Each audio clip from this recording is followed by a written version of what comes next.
Hey toy fans, Aaron here. Today taking a look at the vintage collection release of Luke Skywalker's X-Wing fighter. Photo on front looks great, really highlighting the X-Wing. Nice shot of our Rebel hero standing off to the side of the vehicle, and what I do like is the little added touch of the Rebel troopers just in the background there, kind of lurking in the shadows. Down in the lower left corner, you got a shot of the X-Wing with the S-foils opened up. Left side of the packaging, you got a photo showing off you got a little missile that shoots out, and that your wings open up. Right side showing off that the canopy opens and closes, and that you got some retractable landing gears. On top, you just got another shot of the same image that you had on the front of the box, and then on the back side, everything looking the same here, except this time now you got the Star Wars Vintage Collection logo in that upper right corner. Here's how it looks in the packaging. You can see how things are all boxed up. Nothing really crazy going on here, but in case you're wondering, that is what it looks like. Obviously, you got some assembling to do. Front nose of the vehicle snaps into place. Now, unlike Poe's X-Wing, where everything was numbered and told you where it went, the angled part of the wings do go in the back. But aside from that,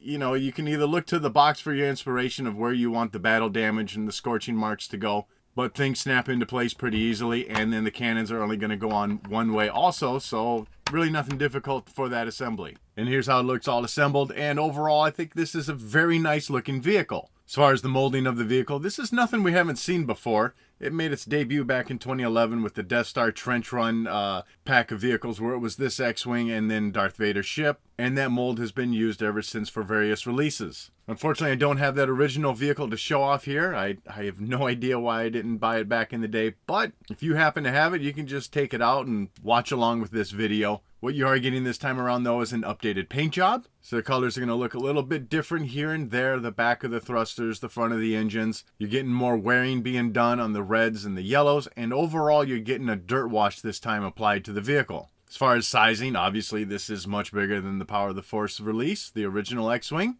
But surprisingly, aside from, various points here and there for the features of the vehicle, this is the same size as Poe Dameron's X-Wing. I guess I don't know what the scaling is between the two vehicles in the movie world, but at least on the toy form, they're coming in at the same height, the same width. Going in for a little bit closer look around this vehicle, though, like I said, you're getting some nice wear being done on the reds and yellows. This front nose, this is all hard plastic. Snaps in pretty well into place, and sure, you have a slight seam that you can see where the 2 points connect. One thing that does kind of stand out a bit is that the dirt wash from the canopy to the back of the vehicle is applied a little bit more heavier than what you're getting for the front part of this nose of the vehicle. So it does make it stand out a little bit more that it's two separate pieces here. Now as you're looking at the front of the vehicle, the back right wing on mine does not close all the way. Didn't really get a clean cut in the mold along this back side where this raised part and the bottom part of the wing should be going into the upper wing. Could just scrape off some plastic on that mold and it'll close just fine. I've seen photos online of other vehicles where it's just fine, so probably just a one-off situation here.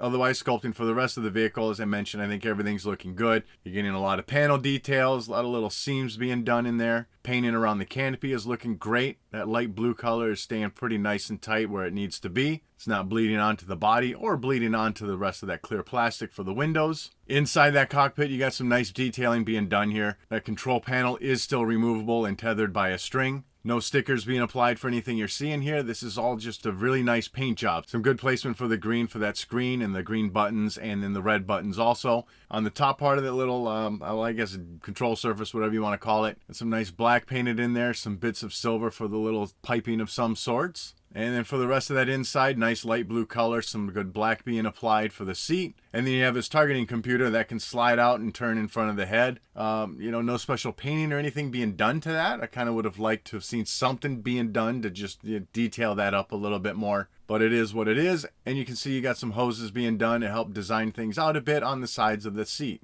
As you would expect, no problem getting Luke Skywalker to fit inside there, and that targeting computer has no problem fitting out in front of the head. Along the back on the top side, you're getting some heavy weathering being applied here, and staying right inside that little indented part of the plastic. Inside the droid compartment, you got a little sculpting being done in there. It's a nice little added touch, considering it's probably not going to be seen much, and certainly no problem fitting your R2-D2 into that socket. Along the back side, you got some mechanical detailing being sculpted out on the hull. Some nice gloss black painting being done inside the thrusters, and even some mechanical sculpting on the outside of those thrusters. So things looking still pretty good. And then on top of the wings, looks like some blaster marks, some other blaster scorching of some kind running straight down along the wing. Cannons on the wings, for the most part, they're staying pretty straight. Some very subtle warping in there. Nothing as overly dramatic as what I had on Poe's X-Wing. To open up the S-foils, you got a little latch on the back side of the vehicle. Press down and slide to the right, and that'll lock those open. Inside the wings, you got some pretty nice sculpting going on.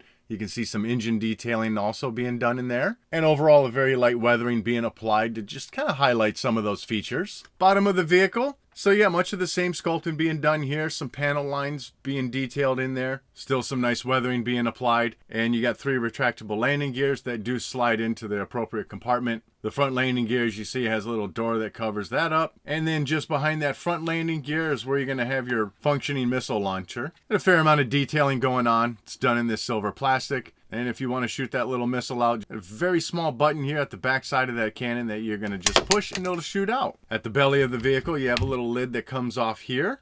Just reveals a little storage compartment. You got a bit of sculpting being done to help detail things out a little bit. So overall, it is a great update to an existing vehicle. I like the updates being done to the paint application, giving it a little bit of wear. And certainly the weathering is a nice added touch. $100 though for an existing vehicle that we've seen numerous times. I gotta say, it feels a little bit steep of a price. But I guess that's the way things are going now. So that wraps up this review. Definitely let me know what your thoughts are on this vehicle in the comment section below. And as always, I thank you for watching.